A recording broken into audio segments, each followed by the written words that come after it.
All right, today we're cracking open one of history's greatest cold cases.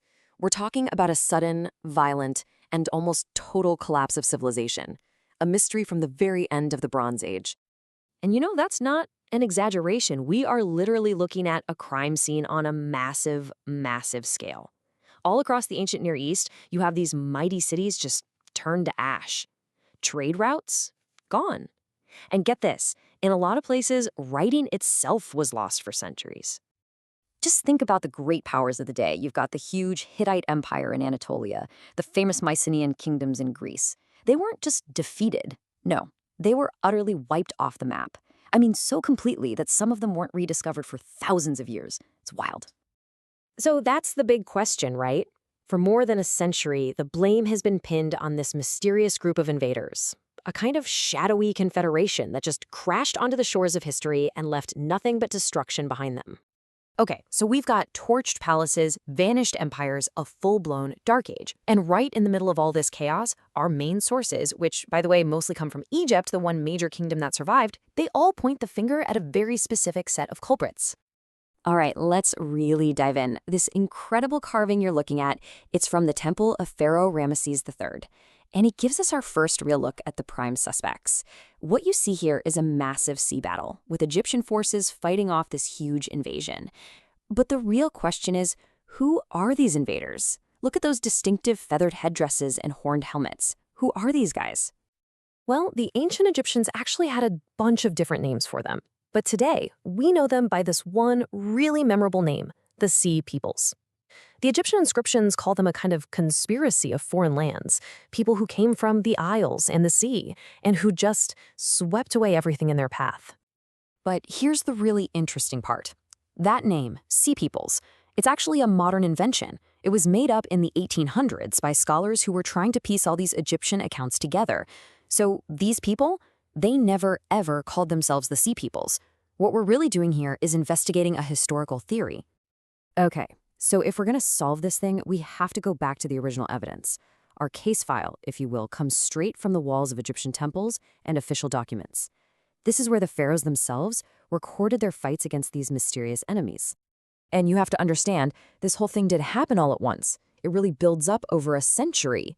First, you've got Ramesses II fighting off some pirates called the Sherden. Okay, no big deal.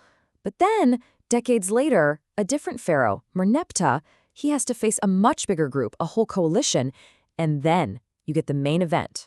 Around 1175 BC, Ramesses III has to deal with a full-scale invasion, coming by both land and sea. And you can really feel what the Egyptians were thinking in their own words. Listen to this quote from Ramesses II. He describes the unruly Sherden, whom no one had ever known how to combat, and says none being able to withstand them. It's not just, we fought some enemies. You can feel the shock, the terror. These guys were something new and scary. So let's break down the data a bit. This table is super helpful. It shows us exactly which groups were mentioned by which pharaoh. And what you see right away is that the cast of characters changes and grows over time. Look, Ramesses II, he's dealing with a couple of groups. Then Merneptah is up against 5. But by the time we get to Ramesses III, the list is even longer, with all these new names popping up, like the Peleset and the Checker. This tells us it wasn't just one big invasion, it was an escalating crisis. And this just gives you a sense of the old-school detective work that went into this. Scholars back in the 19th century, they didn't have high-res photos. They had to make these incredibly detailed sketches, like the one you see here, right off the temple walls. They'd copy these carvings of captured prisoners, each one labeled with a name and hieroglyphs, and that's how they started to piece together this whole idea of the Sea Peoples in the first place. Okay. We've got our crime scene, we've got our case file. Now it's time for the lineup.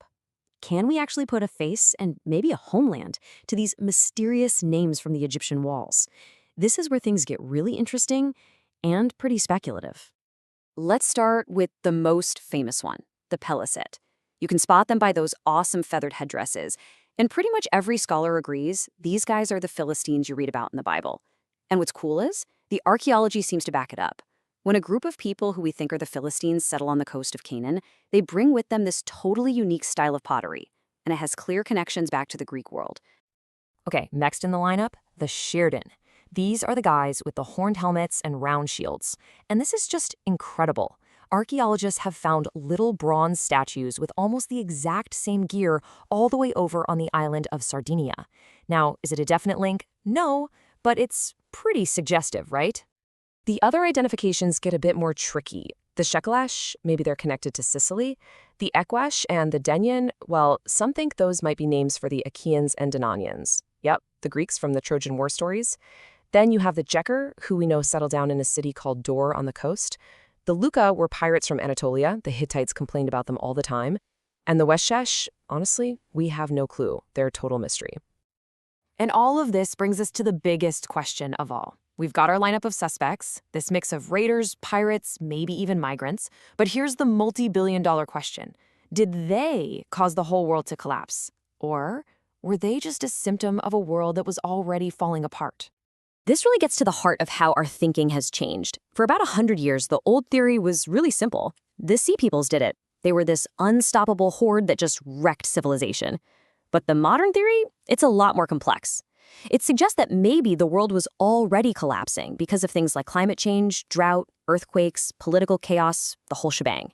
And in that view, the Sea Peoples weren't the cause. They were the effect, just a desperate mix of refugees and mercenaries set adrift in a dying world. And you want to know a key piece of evidence for that newer theory? It comes from the very same temple walls we've been looking at. The carvings don't just show warriors in ships, they also show warriors on land, traveling with their families. We're talking women and children riding in these big, heavy ox carts. That's not just a raiding party. That looks like a migration, right?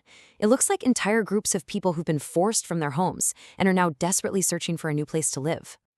So, as we start to wrap this whole investigation up, it's pretty clear that our picture of the Sea Peoples has changed a lot. They're not just some simple barbarian horde. There's something way more complex and, honestly, a lot more tragic. So what's the big takeaway here? Well, first, the Sea Peoples weren't one single group. That name is just a modern label we use for a whole bunch of different peoples who are all caught up in the chaos of this collapse. Their story, the one the Egyptians tell us, isn't just about an invasion. It's a really haunting record of people being uprooted, of migration, and of the violent, messy birth of a whole new world. In the end, this whole mystery of the Sea Peoples makes us ask some pretty big questions. Questions that still feel relevant today. How fragile is our own complex, interconnected world? How does a world actually fall apart? And maybe the most important question of all, when the old empires turn to dust, what is born from the ashes?